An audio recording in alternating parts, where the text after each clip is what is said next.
come back already. We had several contacts before this, but it's only now that...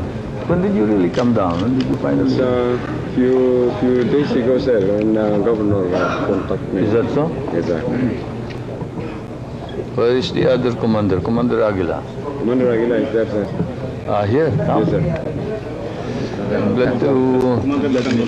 And Commander... That's Commander Fatah. How are you? Just stay put there and... Commander Fatah, sir. How are you? I'm glad to meet you. Si Magtanggol. Yeah, here he is. They all came down together? You all came down together? Good. You brought in how many men? 45 of them came down, sir. All the I see. Okay, you want to introduce them formally so that they can... Okay, sit down.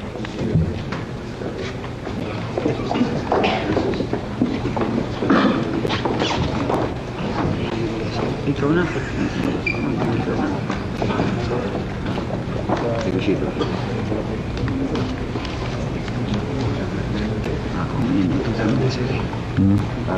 Sir will introduce the Lanao Naughty Group. Yes.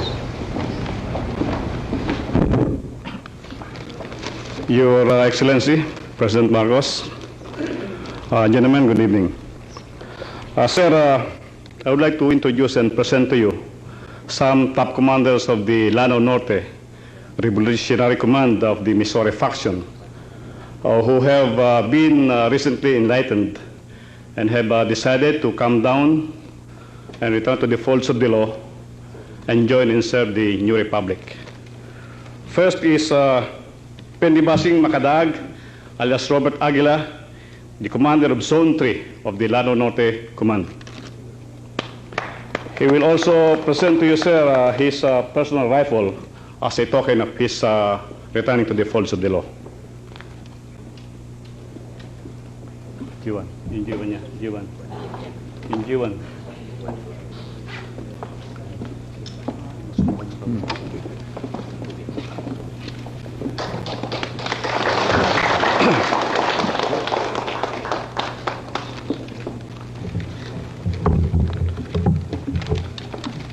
He also has with him the members of his staff, Commander Junaid Padilla, alias Titiban.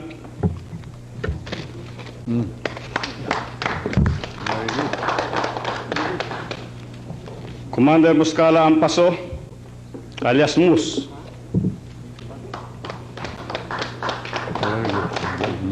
Commander John Lagusak, alias Lagusak.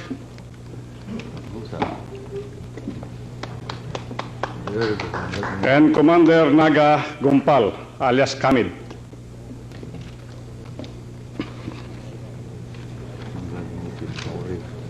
His field commanders are the following: Commander Pangalian Gimar, alias Alexander.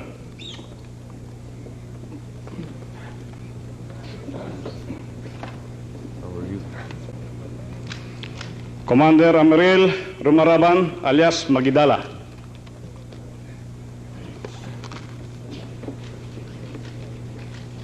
Glad to meet you. Commander Makapental Amaril, alias Makapi.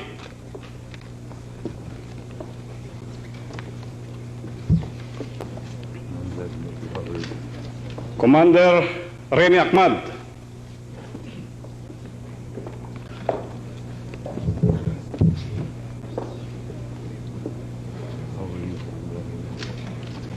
And Commander Sirad Pamagayaw.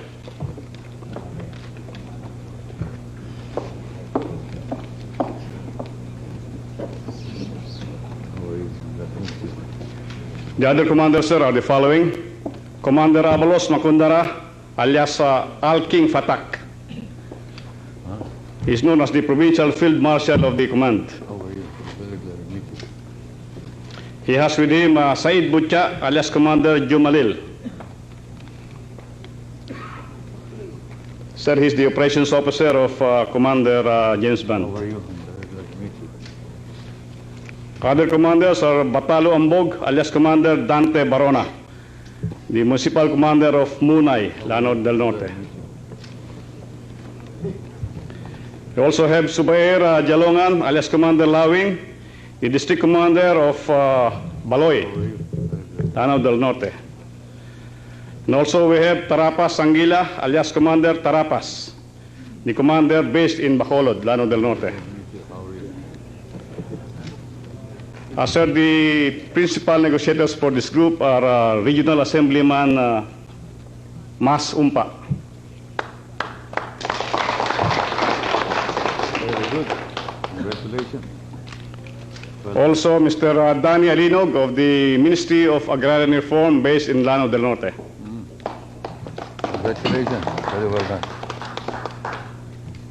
Sir, those are the commanders from Lanao del Norte. I will be followed by Colonel Browner, who will introduce those from Lanao del Sur.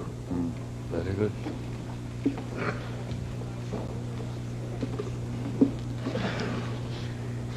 Your Excellency, sir, may I present to you the rebel returnees from the province of Lanao Sur. We have Tahir Ali, Commander Samer, the acting chairman or vice chairman for military affairs of Lanao Sur Revolutionary Committee. Together with him is his wife.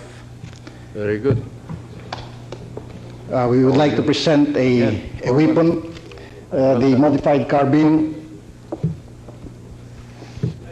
Ali, you present this. This is locally made. It's a carbine with an M20 rocket launcher. Is that so? It looks. Made by Bangsamoro Army. Which one? The attachment or? Yes, sir, the attachment during transit. That's well done, huh? Probably we can make a business out of it. Thank you.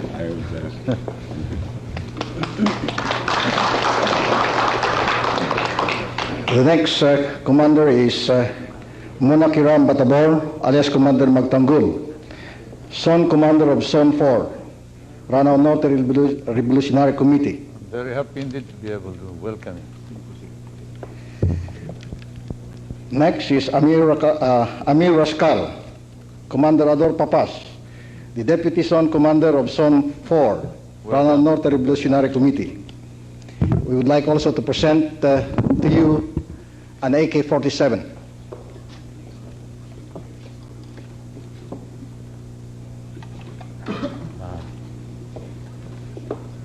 Looks good and worn out. Thank you. Next is Maguluan Bantak, Commander Ulu, designated Zone Commander of the newly organized Zone 7 of Lanao Sur Revolutionary Command. Welcome. We have Odindang Pakumal, Commander Watari, District Commander of Zone 4, Lanao Sur Revolutionary Committee. We have Tambas Pandapatan, Commander Sayana, Field Commander, Lanao Sur Expeditionary Force.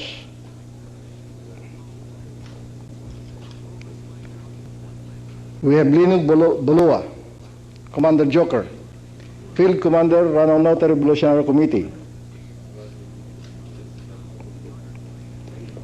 We have Manso Cotawato, Commander Jovi, Field Commander of Zone 2, Lanao Norte Revolutionary Committee.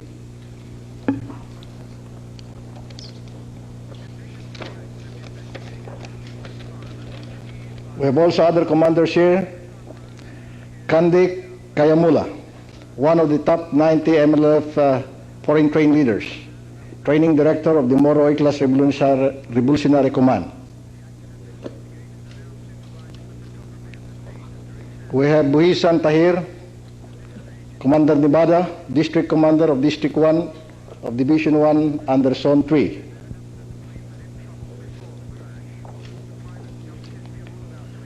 We have Kabasaran Sarip, Commander Busar, Field Commander of Lanao Expeditionary Force, Lanao Sur Revolutionary Command.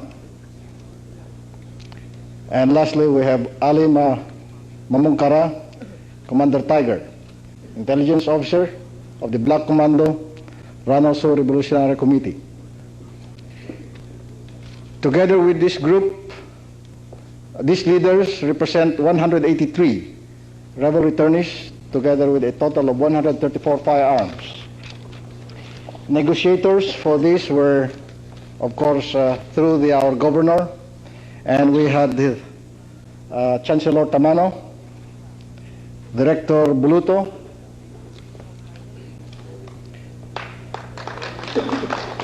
we have Eunice Macapato.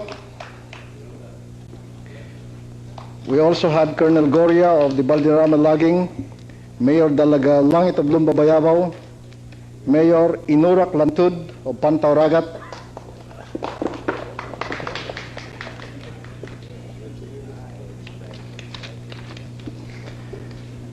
these are the group rebel returnees from Lanao Sur.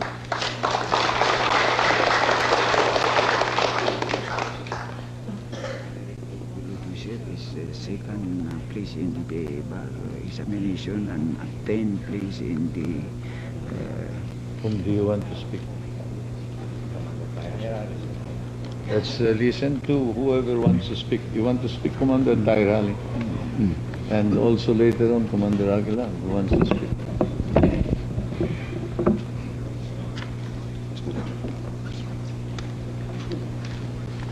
Bismillahirrahmanirrahim. His Excellency President Ferdinand E. Marcos, General Castro, General Loga, future General Munoz,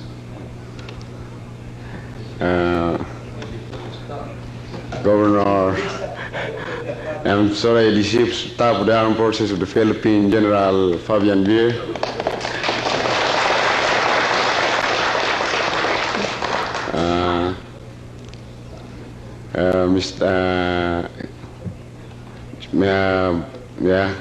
Minister Spaldon, Al-Haj, Brigadier General Magno, and future General Browner, friends, ladies and gentlemen, in expressing the message of my presence here, Mr. President, I would like to begin by stressing first of all the notion that is commonly expressed about us by most of our people, particularly in respect to understanding our position in the revolutionary movement. Carried by the century-old patterns of social stereotyping brought about by the strong hands of the Spanish colonial regime, a large section of our people believe that when a Muslim fights the government, he is often misunderstood as fighting it with nothing more new in his objective than the mere exercise of his vicious characteristic as a moral pirate and brigand. Our people must to spare him the qualities of true Muslim, that is, the person who has the moral sense of living and who submits himself to the will or laws of God. The 5 million Muslim Filipinos in the southern Philippines, by historical fact, are lovers of peace and justice. They believe that their history is one that is moving toward the promotion and attainment of worldly peace and spiritual happiness. Mr. President, sadly, this is the portion of the Muslim revolutionary philosophy that has been misunderstood by the previous national leadership. Only the compassion of Your Excellency's leadership and sincerity should in your multi-pronged approach to development have come to reverse this trend, which could have been the continuing tradition of negligence of the Philippine government toward its Muslim citizenry. Just like you, Mr. President, I believe that a Muslim is a good unit of the Philippine citizenry. Not even the condition of the society which do not favor the development of his moral and intellectual character would make him bad, or as the saying goes, a good Muslim is a dead Muslim. If ever he revolt against the government, it is basically because he wants justice to rule in this society or that he wants to assume his constitutional right to stand and fiscalize for his general welfare. As you will note, Mr. President, that this is not a bad aspect of human character, but a positive response to make the government straighten its once forsaken responsibilities over its subject. When the government continues to deny the people its inherent duties to develop, a revolution of our sort became the ultimate desire at stake. We are happy to note that under your Excellency's stewardship, the condition which seeks to sustain our existence as a revolutionary force of the Moro National Liberation Front have been properly answered. We believe that time has come for us to welcome peaceful reform with strong optimism and faith in your Excellency.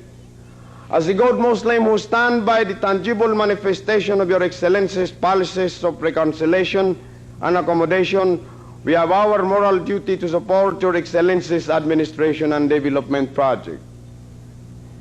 Thus, your Excellency, we came here to lay down our arms, to pledge our support before you, and to share with you in the administration of the civil responsibilities of our government. In the pursuit of reforms in the Muslim communities. On our part, and in my capacity as the chairman of the Lanao Sur Revolutionary Command, I wish to convey our thanks to Almighty Allah for giving us your Excellency and the First Lady, Madam Imelda Romualdez Marcos. For without your humanitarian conviction and love, the welfare of the Muslim Filipino in the southern Philippines would not have been recognized and realized. Various outstanding leaders in the civil and military profession have crossed many trying moments in their desire to translate and make known what the message of His Excellency President Ferdinand E. Marcos policy toward the Muslim area. Convinced by the sincerity of their hearts, I want to thank the Honorable Governor Muhammad Ali Dimaporo of Lanao del Sur, Brigadier General Emilio Loga Jr., Colonel Felix Browner, Colonel Monius, Major Juanitas, and Captain Domdom, Captain Magabero, and also Chancellor Salipada Tamano, and Director Boloto, Dato Yunus Makapato, Dato Abdul Maron Salik, and Deling Dimaforo. And finally, thanks to Almighty Allah for giving us the light and reason to see justly your Excellency's program. I thank you.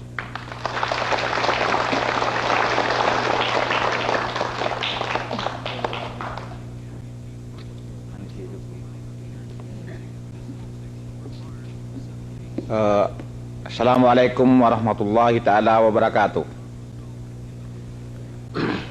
I am giving you the message of peace, which is the universal message. Magudas ako sa pakadidarpa ang kaya Pangulo sa Pilipinas si Presidente Marcos na lumalagaday sa giyang kaya mga general aki pakadidarpa ibarati General Castro, General Luga, si General Munoz, lang kapukiran na giyang mga padiran ng mga military na kagiyang makamasa pa na giyang kasi Gobernador Quebranza na sampur na sa giyang kanan na loksami Gobernador sa Lanao del Sur na gugiyang ko to isa pagariami Muslim haji na ipinabiyagar ka na suka kaya gudalaku. With the permission of His Excellency President Ferdinand E. Marcos and other leading officials and military officers of his administration, such as General Vir, Minister Espaldon, General Luga, General Castro, Colonel Munoz, General Magno, Colonel Browner, Governor Quebranza, and most of all, our dear great leader and parent Governor Muhammad Ali Dimaporo of Lanao del Sur. Ayam apa teru akan sa kiasungan sang kamalakan yan na sabab o kaya pa ka prebida ka na, kaya pa ka sopa kami sa eko-gobyerno ng Pilipinas a pag-uluan ni Presidente Marcos na ayap mini prebida mi ayap mini kontra ami ko gobyerno na sabab o kagpakili ami at kapagkida o mga lupa ami kapagpunutong ako mga walay ami gusto mga maskita mi gusto mga madrasa taro sa pagpumunong kami nagyutoy sabab kaya pa ka prebida mi.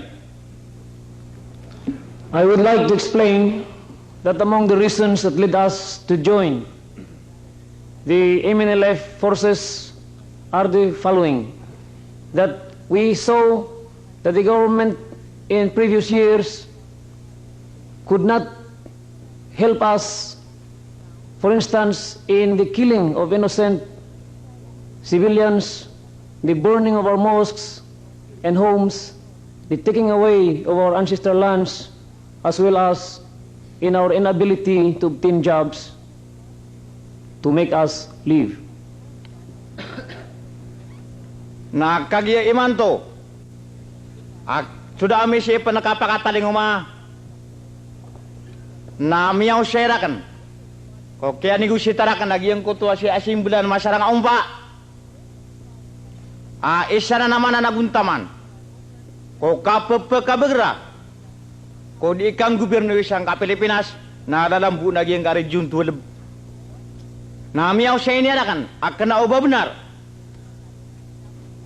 So karata o kang gobyerno sa Pilipinas ka iman to na piyakat piulin agyang ka si Presidente Marcos so kapagumpiya niyan kung mga Muslim ka eroroyo diyan kung mga Christian na yun tumambu kaya pa kaparatiyami sa kumiyasoy kami rekano kung di iniyo kang gobyerno ka o bakalo-kalo na adin kagya ka manoto na miyugo pa mi kung kapagpagin ng tao mga Muslim na langkap ko langulang na tao sa giyang ka Pilipinas sa ayaw mapipikira ka nun na madaso ka giyang ka manoto na samok sa giyang ka Pilipinas o pa mau bunikida. However, very recently, massive campaigns by various officials and military officers to convince us about the sincerity of the government to help the cause of the Muslims. We have been convinced to return to the fold of the law, and we have been convinced particularly by Assemblyman Masaranga Umpa of Lanao del Norte that it was not the government's desire not to help the Muslims in those previous years, but it was because the government was faced with a very severe crisis that necessitated the declaration of martial law in order to save our republic as well as our nation. However, as soon as the President, His Excellency Ferdinand E. Marcos, was able to stabilize the situation and put the government into a strong foundation again, then his government was again able to solve the problems, and foremost of them were the problems of the Muslims, and therefore the very reasons that made us join the rebellion are no longer existing now. Gukagiyam yan nagakan si Saradyo ko kipaganaos nun agyang ka na naloksakan si Muhammad Ali Dimapuro ang gobernador sa Lanao del Sur kasuin niyo so gobyerno niyo kamataan at sakano na karibat kano Amerika di niyo o kasuyan so gobyerno niyo na malagit so kipagkampin yan na personal na gusto kapagaw kita niya sa radio station na isa man buka miya minimbita na nagyang ko to mayor sa Madamba at si Dato Ginar Mindalano Gugiyang ko to mayor sa Magsaysay, si Makasama at Umar. Giyang ko to mayor sa Salvador, si Malamit Umpa. Giyang ko to mayor sa Sapad, si Sarangani. Nagyutoy sabab. So kaya tayo nagyang kalangwan na loksakan mga dato na isinubagyan ko to pa puso akan na. Miya kaparate sa Ostuaso, di kang gobyerno sa Pilipinas na isinubamya katiulin sa malagid-agid. So, muranaw aguso Christian. In the many months that lead us to the decision to return to the fold of the law, we have been listening to the massive campaigns of our beloved Governor and Parent Muhammad Ali Di Mapuro of Lanao del Sur, who have initiated this information campaign not only through the radio but also through personal talks and discussions with various leaders of the revolutionary forces, that it is useless to continue to resist the government because the government is interested to help us, and that the various and massive programs of the government to help the Muslims are now succeeding, and in fact many of our Muslim brothers are already benefiting from the fruits of these programs. And also because I have talked to some other leaders and relatives of mine, among others Mayor Ginar Mindalano of Lanao del Sur, Mayor Makasamat Omar of Magsaysay, Lanao del Norte, Mayor Malamit Umpa of Salvador, Lanao del Norte, and Mayor Colonel Sarangani of Sapat, Lanao del Norte, as well as the positive encouragement of Governor Arsenio Quebranza of Lanao del Norte and Assemblyman Abdullah Di Mapuro of Lanao del Norte. We have decided that all the people that we trust are unanimous in their request that we return to the fold of the law. Therefore, we decided that we shall return to the fold of the law, Your Excellency.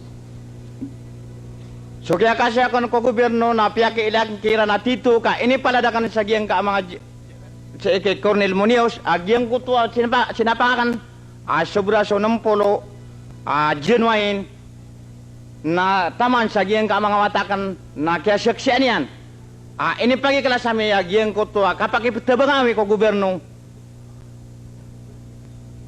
na kagi iman to na minipadadamir kano agyang ko to mga persami na kambubebe ang kami niyo mga dato sa giyang kaya Pilipinas o pagkakasya kami niyo ko gobyerno wanta kadi ka iman to na sa kanyo makapupar sa giyang ka Pilipinas na upa mo ba kami niyo tupengi siya ko katubangi kami ko gobyerno na kapakaya tapangan kami niyo kakagiyat sa kami na di kami panatanto o di ami tanto katawan nagyang kutuwa kang gobyerno sa kagi si kami miyati sa kalasan.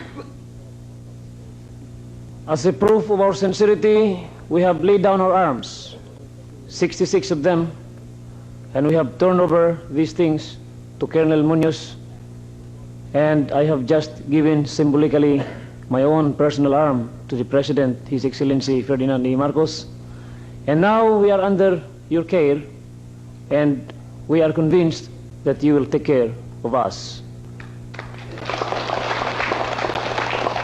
Mga loksamiya, mga dato, na upa mo ba kami niyo pagkakasya ko gobyerno na request na kan sa kadato presidente ki-approve adagyang kutuwa si Cornel Munoz complete amnesty so lang wana tao mi kagiya ka mano to na makipugupar kano nago giyang kutuwa ingdami at taman sa dapan maribolusyon na pagkreate namin agi municipality at Taguranaw na request namin sa kadato presidente sa Pilipinas may bigay na kami kagi sa mga lupa amin na pangmiyang ada na giyuto isa kagiya ka mano to na pangni nami agiyang ka na mga kawali ami sa Lanao Norte piyang mga Kristiyan piyang ituloyran isa ko revolusyon na pangni nami sa kadato presidente na may kasoy kami ka ang kayo mo makaparatean aguan makaparate so dapat na kayo ka man to na makumbis ka daniyan parate agiyang ka lang wana dato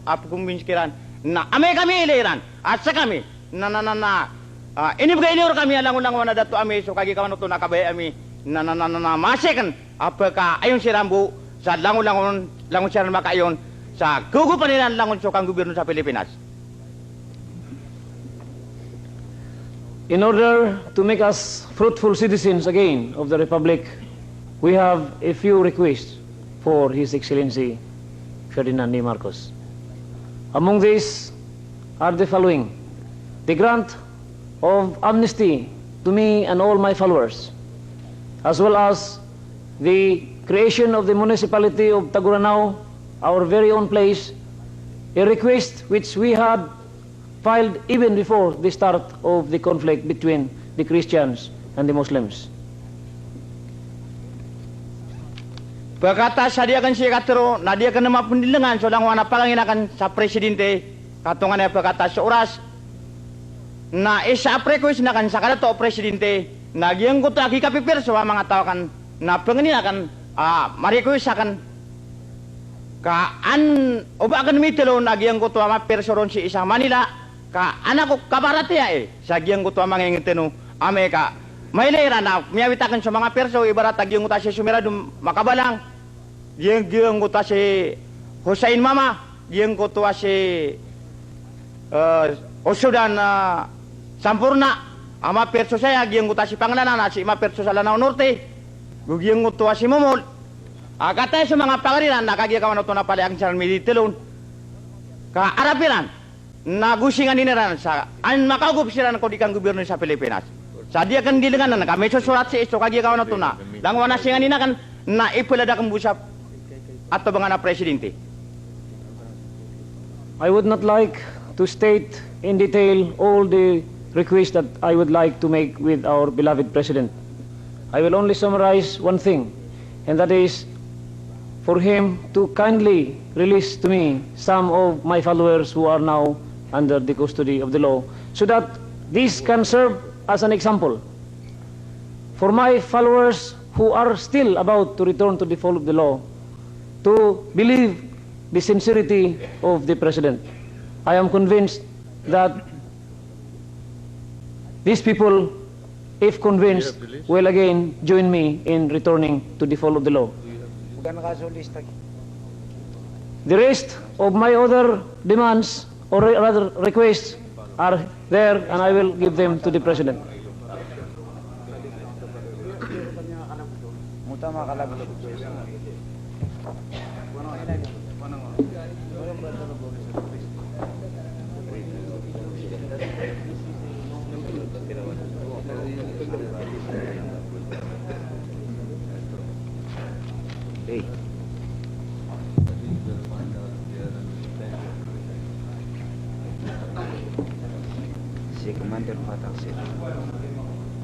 Are you through, Commander Aguila? Nakapasad ka ako. Nakapasad ako. Oh. Di ka Siya gini din ang pagamong sudat ko. Ang mga presidente ya. Mga presidente na. Tapos na.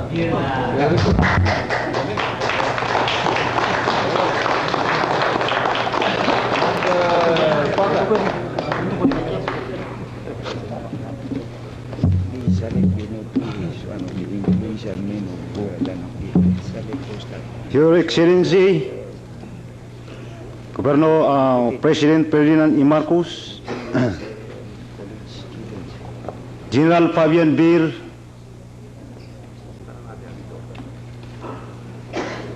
General Magnum,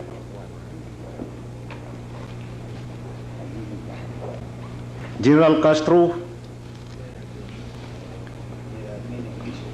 General Lugang,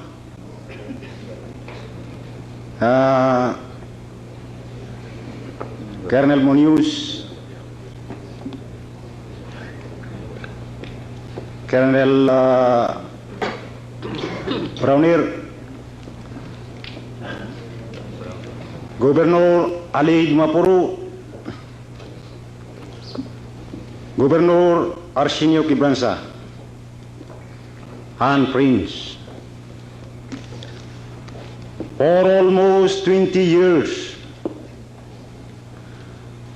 I and my men have sacrificed in the jungle of Mindanao Sustain, only by our belief in the ideal of the Moron National Liberation Front. Now, I and my men have finally decided to go down the jungle and rejoin the fold of the law. For I firmly and sincerely believe that we are fighting for can be achieved in the new society under the able leadership of Your Excellency and the First Lady. For while our leader and our fight for this ideal are battling it out for leadership in foreign land and enjoying the comfort of the hospitality of sympathetic countries. We are left fight the battle in Mindanao. They are using our exploits to bolster their image abroad and possibly have often personal benefits for themselves and their families. I thank God Almighty for the guidance that He has given me through Governor Dimapuru and his radio pronouncement about the effort of Your Excellency and the First Lady in improving the economy, religious and social well-being of the Muslim of the country, which after all is what we are fighting for. Many attempts has been made by other leaders to make me join the fold of the law. But I have voluntarily asked Governor Dimapuru to arrange for my surrender because I sincerely believe in his leadership. For while other leaders work for our people only when they are in power, Governor Dimapuru work for our people whether he is in power or not, as manifested by his effort in helping His Excellency even before he has become governor. I thank God Almighty also for making me see the true light. Vilification campaigns are being waged that the President is not attending to the problem of the Muslims. Contrary to this, I found out that the President and the First Lady are exerting sincere effort in attending to the problem of Muslim Mindanao. Hopefully, with Your Excellency at the helm of our government and with the support of our compassionate and benevolent First Lady, the Muslims of the South will eventually in the near future peaks at far with our Christian brothers economically and in other aspects of life. Your Excellencies and the First Lady's effort I and my men pledge our loyal, sincere, and unswerving support. For I believe that we can live in peace if we can achieve equality. We place ourselves at your disposal, ready to serve even to the extent of giving our lives to your noble effort of achieving lasting peace for not only Mindanao but entire country. In closing, I am extending my heartfelt appreciation to Governor Dimapuru,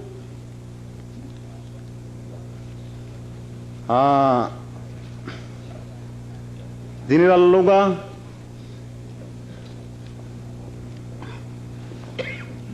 General Magno,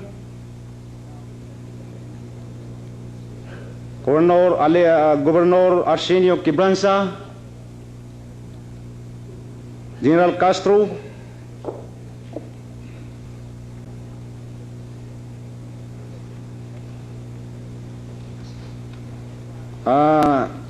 and to my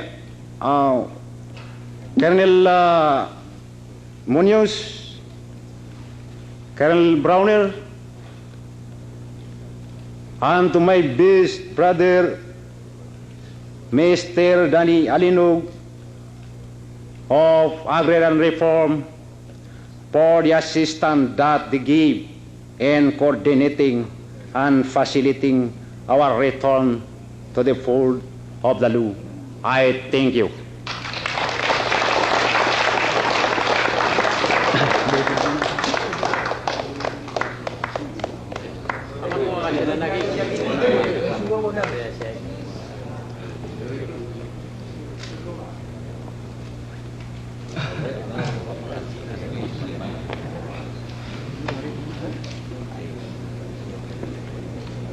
Well, first of all, let me greet each and every one of you and welcome you to the hall of brotherhood and unity within the palace of the people as my brothers and comrades. As you come with trust, I treat you with trust. And to you and to all your men, to all your commanders, and to all the men under you, to as of today, I grant complete and absolute amnesty in order that you may be able to move around. I direct an order that the armed forces of the Philippines, through the proper authorities in the civilian government, will now prepare all your papers of amnesty so that each and every individual will carry an amnesty paper which will be your pass and your identification in any problem that you may have. Next, I have taken time out from my busy schedule to meet with you because I know how difficult a decision you have made. Alam kong kayo ay nag-isip ng malalim bago kayo pumunta rito at bumalik na tumulong sa ating pamahalaan. Alam kong marami ang inyong mga pinagdaanan na kahirapan, pagpupunyagi sa ngalan ng inyong akala ay kailangan ipaglaban sa ating bansa. Sapagkat ako rin ay isang naging napalaban kagaya ninyo sa lahat, sa maraming mga bagay, di lamang sa digmaan, kung hindi sa mga iba-ibang bagay. Kanya't ako'y naunawaan ko, I understand. I know how it feels to be fighting for a cause. Kanya't ako rin ay natutuwa, nag-uumapaw ang kagalakan sa aking puso na makakita sa inyo rito. Ako'y natutuwa sa pagdating ninyo rito. Nung tumawag sa akin, ang mga general at si Governor Ali Dimapuro, si Governor Quibranza, at ipinaabot sa akin na kayo ay yang bababa na sa bundok at dala ninyo inyong mga kasama. Ako'y parang napatulo ang luha ko sapagkat alam ko na etong mga nangyayaring ito ay tila ba parang bilin ng Panginoon nasa langit. Bilin ng mas mapagkapangyarihan kaysa sa atin lahat na alam ang mga dahilan kung bakit nangyayari kang anuman sa lupa.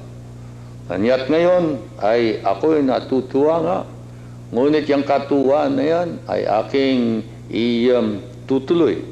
Iaabot sa inyo sa pamagitan ng pagtutulong sa inyong mga kinakailangan sa inyong bagong buhay. Hindi kayo maaaring matulungan ngayon sa salita lamang, sapagkat alam ko na iniwan ninyo ang inyong mga pamilya sa labanan na ito. Ngayon ay kayo ay lumapit sa akin. Tingnan ang inyong hanap buhay at anumang pang kailangan ninyo. Una-una, yung mga nais magpatuloy ng training sa security forces ay pipiliin para ma-training. Ikalawa, yung nais mag-aral, mabigyan ng scholarship, pipiliin din. Hindi basta-basta sino lamang ang bibigyan ng scholarship, baka mamaya hindi naman mag-aaral. Sayang din naman. Kailangan yung talagang mag-aaral, di ba?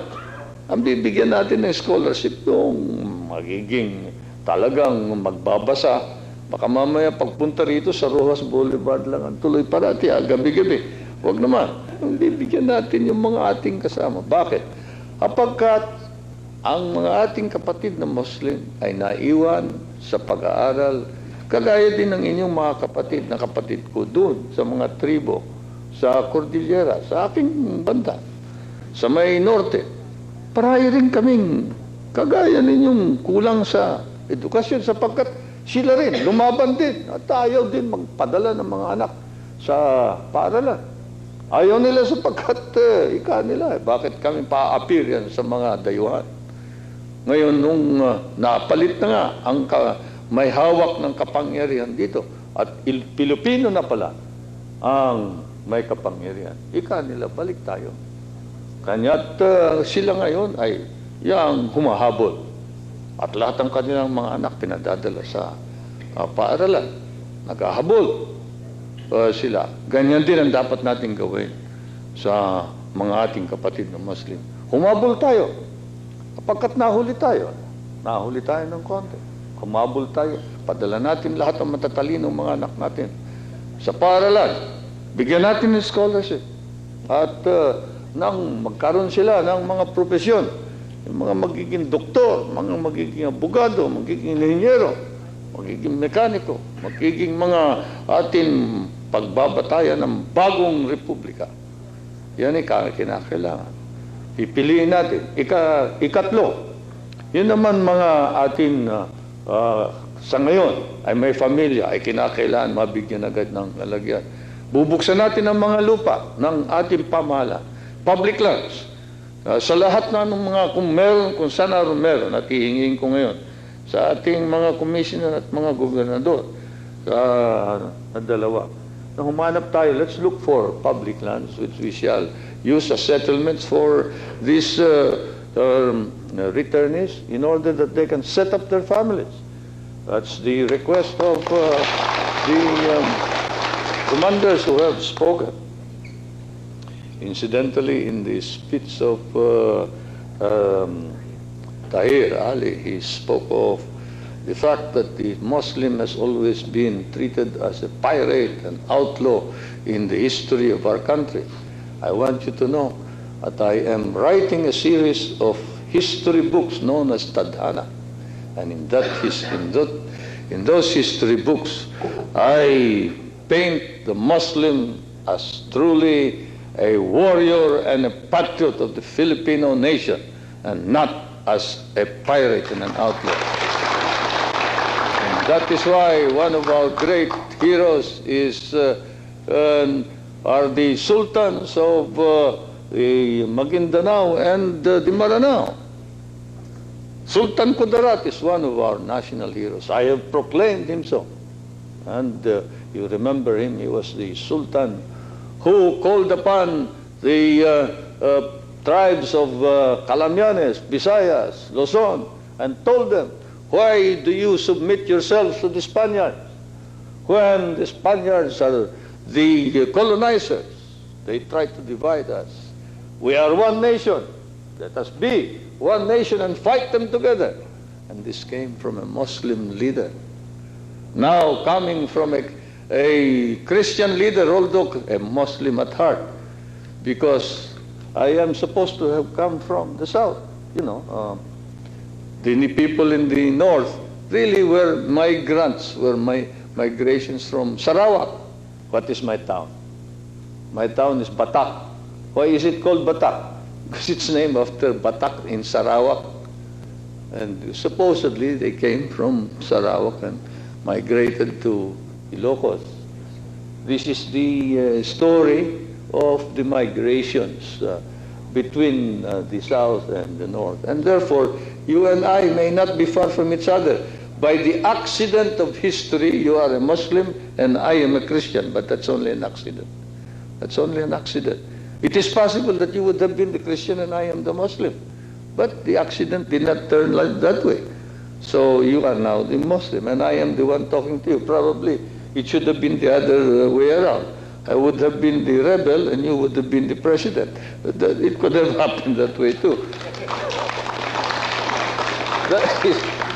But those are accidents in history, which only the Creator knows why it happened. And therefore to Him we pray. You were listening when I was talking to the ulamas. And I was telling them the danger here is not inside our country, the danger is outside, danger coming from the communists. The communists are trying to get near the MNLF. You know, they're trying to tie up. Why? They want to use you to destroy our country. They want to use you to wreck the Republic of the Philippines and they will take over. That is the use